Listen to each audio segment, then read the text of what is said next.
of a sudden I have like this confidence, and I really don't know where it came from, right? Okay. But all of a sudden I have this confidence to talk about my story a little bit. So I want to tell you guys, my phone is off. I have no service. I can't pay my phone bill. But I'm in at my school, and they have Wi-Fi, and the Wi-Fi actually allows us to use TikTok because when I'm connected to the library Wi-Fi, it doesn't let me use TikTok. So okay, so I'm back, and I have this confidence like that I just don't understand. First of all, I want to say I apologize to anybody that may have been offended by me. God says I needed to come and apologize because he said that my approach, I just need to watch my approach and understand that a lot of people might not understand what I'm going through. A lot of people might not understand the circumstances that I'm in and why I'm in them. And so even because a lot of people don't believe in God, like, you know, and this is one thing I want to tell you. So I apologize for that. But one thing I want to tell you is please do not discount my faith because you don't believe. Don't discount my faith because you don't believe in God the way I do, okay? And I know that this seems weird and strange. I wouldn't wish this on my worst enemy, homelessness. I don't want to be homeless. I don't. I didn't ask God to make me homeless. This is what he decided to do. I had to hit rock bottom. I was in survival mode, okay? And this is what God did to get my attention. I know a lot of people don't have to go through this. This is not for everybody's journey. God will not take everybody through what I'm going through. Okay, I wanted to allow people to understand this. God said I needed to come and talk about it. And so what God did for me was I used to work at the Los Angeles County Department of Children and Family Services. I worked there for 7 years. Until recently of last year, 2024, February 2024, that's when it all started. That's when my homeless journey started. My homeless journey started in June of 2024. Okay, so up until then, I was working at my county job. Everything was normal. I had a place to stay. Everything was normal. But I was staying with this woman. I'm going to put up the videos, but I'm just going to give you just an overview. I was staying with this woman, and she allowed me to stay with her. She was like a family friend, like a friend of my mom's. But when I tell you it was toxic, it was so many things that I was going through. Plus, this is no excuse, but rent is so high in Los Angeles and California, period. And so, you know, usually you're either staying with somebody, you have a roommate, and or if you can afford it, you can live by yourself. I was living by myself for a year, and then I had to leave my apartment because I started getting, I'm telling you, like, the enemy is like so hell-bent on bothering me. I had to move from my first apartment that I got on my own because the two girls in the front, they would not leave me alone. And I promise you, I wish I can like have my brother right now. Later on I probably will have it so they can like they can provide truth to my testimony. But these girls would not leave me alone. I don't know what it was about me. Like, they would leave trash by the way for me to walk in. I had to constantly keep calling the landlord, and so I had to end up leaving that apartment. Even though the lady did not want me to leave, she was weird anyway. She used to blame me for stuff. Like, the enemy was so mad. Like, when I tell you, like, my presence, I don't know what it is about me, but people always feel the need to come at me. I'm telling you, it's demonic and it's demons. I know people don't understand.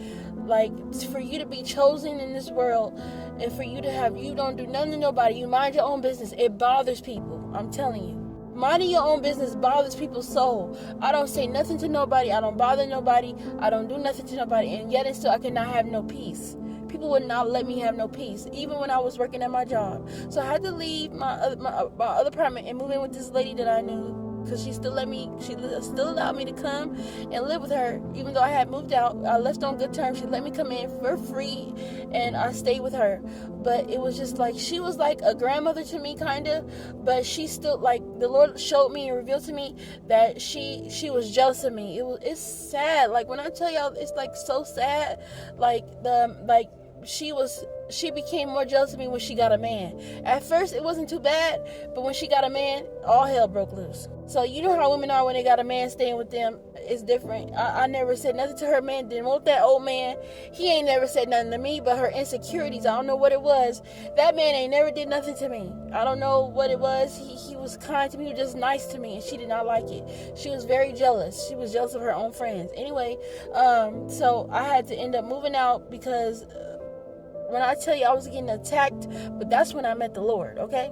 I know you guys probably won't believe this, but the Lord used to wake me up at 3 o'clock a.m. on the dot. It was either 3 a.m. or 3:30. One of, or maybe because I was asleep. I remember one time the Lord said my name. If you have never heard the Lord audibly, that stuff is powerful. He said my name when I was asleep. He said, Ashley, and my mama said my eyes flew open. I said I had a lot of angelic encounters in that house. I felt somebody tapping on my shoulder and I woke up. I used to get like knocks on the window. The Lord, he sent me a shooting star one time when I walked outside at 3 a.m. I peed my pants because it was like this, you know, when it's hot outside, right? It's hot.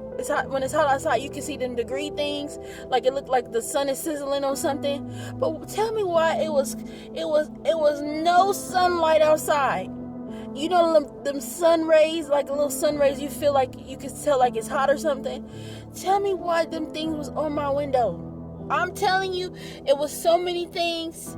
And plus I had an angelic encounter when I was 14. Like I actually seen one of them. And then I was like, oh my God, like I never forgot that.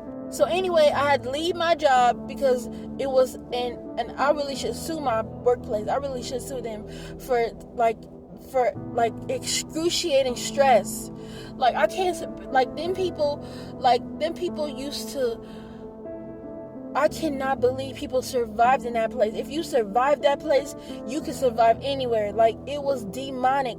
Like it was like oppression. Like, and they were so mad that they could not oppress me. When I tell you I had to go up against the manager, I had to go up against the RA, the ARA. It was sad that the DCFS, Department of Children and Family Services, you can ask people will know. They remember me, they know me. I would not be scared to go against these people, and they could not for the life of them, life of themselves understand how I could go up against them by myself.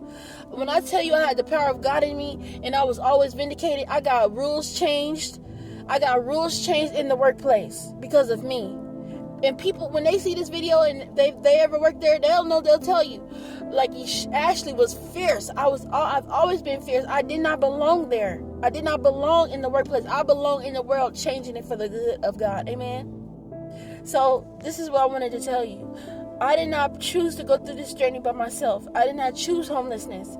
Like, you understand? Like, I feared being homeless. And I've been doing it for almost since June. So June 2024, June, July, August, September, October, November, December, January, February. It's been 9 months. Okay?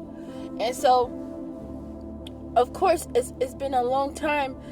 And I don't know, I've lost 70 pounds. I've met beautiful people. I found who I was. I'm in school. I've done 2 semesters while homeless. And I'm walking into my 3rd semester. So God is proving a point. You can make it against adversity. I don't have a phone bill in a minute. That's why I asked if you guys wanted to donate to me. You could.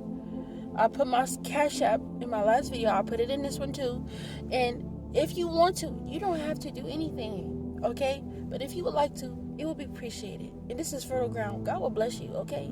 Believe He will. And so, I'm going to do a part 2, just to sum this up. But I've been through a lot in my life. I was in former foster youth. I was in former foster care, and I could tell you about that. I could tell you about how God put me back right. The place that I left, I got a job in that same place. So the DCFS place that took me as a kid, God put me right back there in a job. And I met a good person there. And I met my person that I know. I don't know if I can say that, but I met somebody.